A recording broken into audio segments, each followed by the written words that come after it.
This is the Ask a Photographer podcast, answering your photography-related questions about general photography, workflow, editing, business, and marketing. To submit a question, go to biblino.com/ask. Hello and thank you for listening. My name is Mike and I'm from biblino.com. Today I'll be answering a question from Aaron. And Aaron's asking, is a website for my photography business necessary? I've just started out in photography and I have a following on Facebook where I've been getting some work. What's the point if I'm already getting work from Facebook? Hey Aaron, thanks for your question there. Look, the thing is, I believe you do need a website. Certainly in the past when I have received work from, so just a little bit of a backstory, I used to do editorial sports photography. You know, the little byline would have my name and my website. Most of the time, it actually just had my website. And, people would actually find me through the newspaper and, purchase images or even, inquire for work. But the thing is that it wasn't consistent and I couldn't track it. Now, Facebook is one of those things where people can share a lot of information, and that's great. You can share your blog posts, you can share photos, keep your followers up to date, and that's great. But the thing is that you don't own that social media. Same thing applies with Instagram and Twitter and Snapchat, and they could in effect change the way how they display your photos.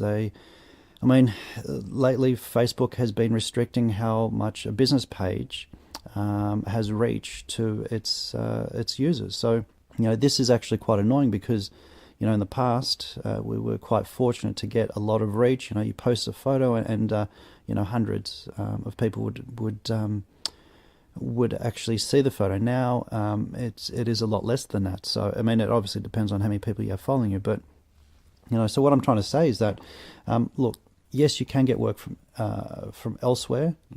Social media is one of those avenues, and I think we all should have social media accounts. As to which accounts we should have, that comes down to where your customers are. But having platforms such as Facebook, which when people like, they basically it's kind of when they like and also tag friends or family, they're kind of. It's kind of like a referral, not quite, but they're basically saying, hey, I like this photo, or when they tag someone, hey, take a look at this. So it's kind of like digital referral without, saying too much, I guess. Now, with the website, it's one of those things that back in the old days when you used to sell a physical product, you'd have a storefront. You'd have a shop, people would come in, you'd have your products displayed. Now, it's a little bit different if you're selling digital products, or now with everybody online, it's the equivalent of a storefront, really. So I believe you really do need a website. And I've had lots of people contact me through my websites because they've done a Google search for a particular search term, and it could have been a type of photography. So I've got 3 to 4 websites for different photography businesses that I run, and I do get people searching for that particular photography in my area. I am getting people contact me through that.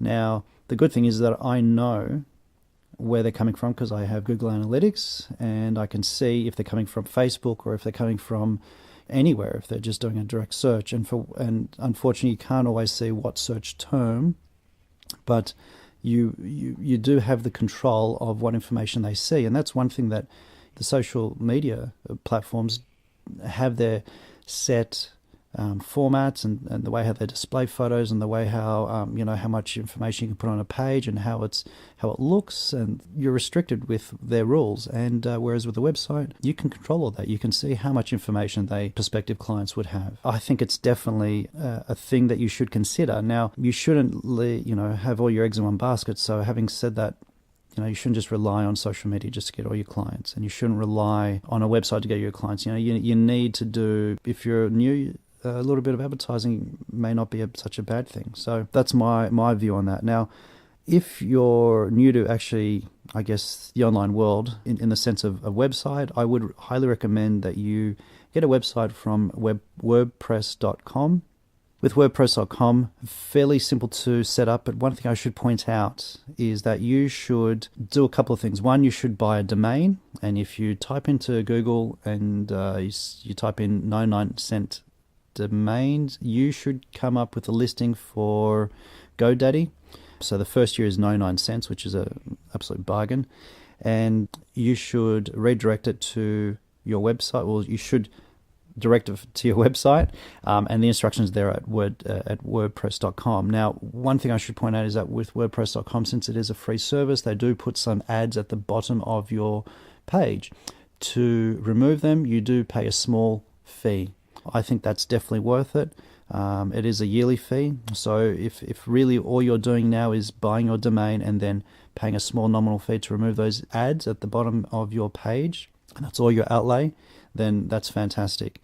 Now, will your website look similar to other people's? Yeah, it can, depending on how many people have chosen that particular theme or way to display your website. But just remember, what you need to do is just get your content out there, your information out there, and it's important that you post on a regular basis. So putting a portfolio page, creating blog posts for all your different sessions. It's mandatory that you have an about page with a photo of yourself. I mean, people want to see what you look like. I mean, I know it sounds strange, but I guess we don't come across as creepy, or to be faceless. We're not a big corporation where people are buying us for our services as well as, our personality. So having an about page and a portfolio page, a contact page, obviously, and a services page, so the type of services that you provide, that's mandatory. And also frequently asked questions. When people contact you and they're going to ask you how much, what do I get, what's in this package, what's in that package, that's the place where you'll be listing all that information. So that would be my plan of attack. Would be, first of all, to go through WordPress.com and set up a simple website that you update regularly via blog posts. And in conjunction with Facebook, I think you'll see a bit more traction. Now, if you outgrow that or you feel that you want a bit more customization, you can go to what is called as a self-hosting version of WordPress. Now, just remember that when you're going through WordPress.com, they're doing all the security for you. They're doing all the backups for you. Yes, you are restricting some things, but for the most part, you've got a lot of customization. And that's just something to keep in mind before you move into a self-hosted environment, which means that you have to go pay for hosting and you have to update your web page. And so, if all you want to be as a creative and do your photography and not have to worry about your website, then getting somebody else to host it is definitely a bonus. So Aaron, that's what I would do, and I hope that helps. Thanks for your question. If you have a question that you'd like featured on the show, go to biblino.com/ask to submit your question. I'd love to hear what you think of the show by going to iTunes or Stitcher and giving me a review and a rating. And don't forget to subscribe so you get notifications of new episodes. Thanks for listening. Until next time, get out and take more photos. Oh, look, it's a cat in front of a sunset.